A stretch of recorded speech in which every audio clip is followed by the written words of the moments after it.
хочу объявить всем вам, что христианская международная спортивная школа тренерства объявляю ее открытой. În premieră mondială, în vara anului 2012, în Republica Moldova a fost lansată prima școală internațională de pregătire a antrenorilor sportivi. Răspândirea Evangheliei și ucenicia prin secții sportive și studii biblice inductive, acesta este obiectivul principal al instituției fondate de păstorul Vasile Filat, deținătorul centurii negre 5 dan în arta taekwondo. Am decis să începem școala internațională de misiune prin sport din pricina că nu poți face misiune prin sport dacă nu ești sportiv și dacă nu ești antrenor. Nu poți altfel folosi unealta aceasta, sportul, pentru a ajunge cu Evanghelia la tineri. Nu există o astfel de școală în lume. Există școli care pregătesc lucrători pentru a face misiune prin sport, dar cu părere de rău nu este acoperit aspectul acesta a antrenamentului, a sportului, partea sportivă. Anul acesta, la Școala Internațională de Pregătire a Antrenorilor Sportivi au graduat 32 de studenți din 12 țări ale lumii.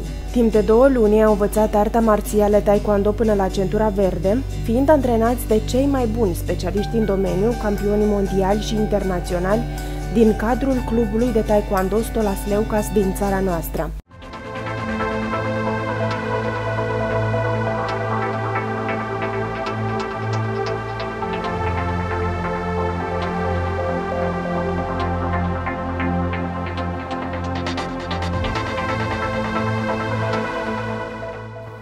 В этой школе, в первую очередь, мне понравилось отношение инструкторов. Я первый раз, я наблюдал за ними, я видел, знаете, я видел любовь Иисуса Христа в них, да, как они с любовью относятся к каждому ученику, как они внимательны, как они подойдут, скажут добрый совет. В общем, я увидел теплоту, я увидел любовь, меня это очень сильно привлекло.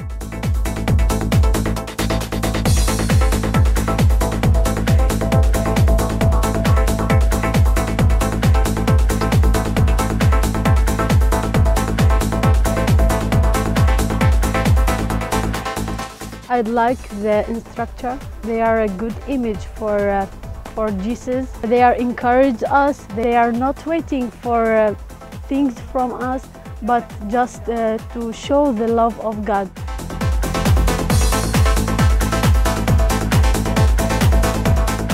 Их стремление и их трата времени, она имеет смысл. Вот то, что мне вообще понравился сильно. Потому что они всю силу, которую укладывают, они знают, для кого это все делать. И это для Царствия Божьего.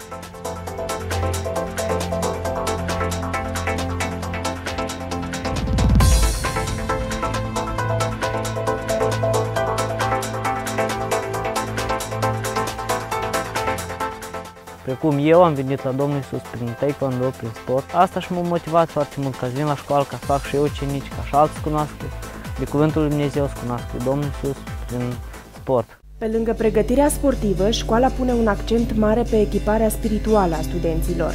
Timp de 2 luni, aceștia au învățat intensiv mai multe subiecte și cărți din Sfintele Scripturi după metoda inductivă. Totodată au învățat cum să predea interesant aceste cursuri ucenicilor în grupurile de taekwondo pe care le-au deschis la întoarcere fiecare în țara sa. De asemenea, studenții învață și limba engleză pentru a putea sluji și mai efectiv în câmpul Evangheliei.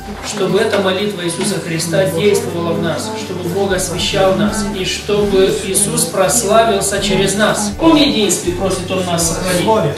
В Слове Божьем, да? Мне больше нравится изучение Библии по Евангелию от Иоанна. Очень интересно. Что Бог делает? Отец ищет себе поклонников. Пишите. В 24-м, что мы узнаем о Боге? Бог есть Дух, и поклоняющиеся Ему должны поклоняться в Духе и истине. Очень интересные курсы и индуктивный метод изучения Библии. Мне очень сильно понравился. Бог через это открывал мне духовные истины. Папа мне рассказал об этом, что будет проходить летом вот эта школа. И я тоже захотел поехать сюда, чтобы потом заниматься этим дальше и чтобы евангелизировать людям и рассказывать им об Иисусе.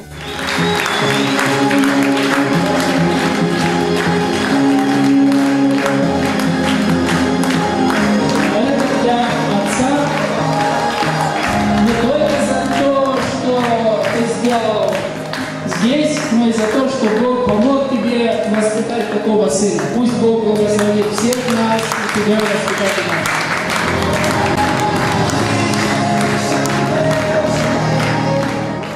În cadrul programului, studenții au avut posibilitatea să învețe teorie despre misiunea prin sport și să o aplice în mod practic. Împărțiți pe grupe, ei au mers pe jos prin sate distanțe de 15-30 de kilometri pentru a vesti tuturor Evanghelia. Totodată, practica presupunea ca studenții să rămână peste noapte să găzduiască în casele oamenilor cărora le-au mărturisit despre Hristos.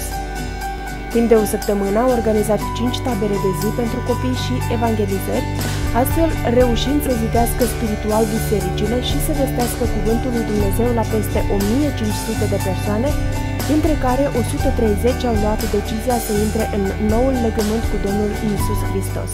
M-am bucurat să aud când m-am apropiat de un păstor să-i mulțumesc pentru ajutorul care ne l-a dat în facerea acestei practici. Păstorul, de fapt, mi-a mulțumit mie, a zis mulțumesc pentru că aceasta a fost o trezire spirituală pentru biserică. În timpul primei luni după întoarcerea acasă, studenții au format grupe de taekwondo în localitățile din țările lor și au început să facă ucenici ai lui Hristos prin sport și studierea inductivă a Bibliei. Studiile la Școala Internațională de Pregătire a Antrenorilor Sportivi durează 3 ani, în perioada 25 iunie-25 august.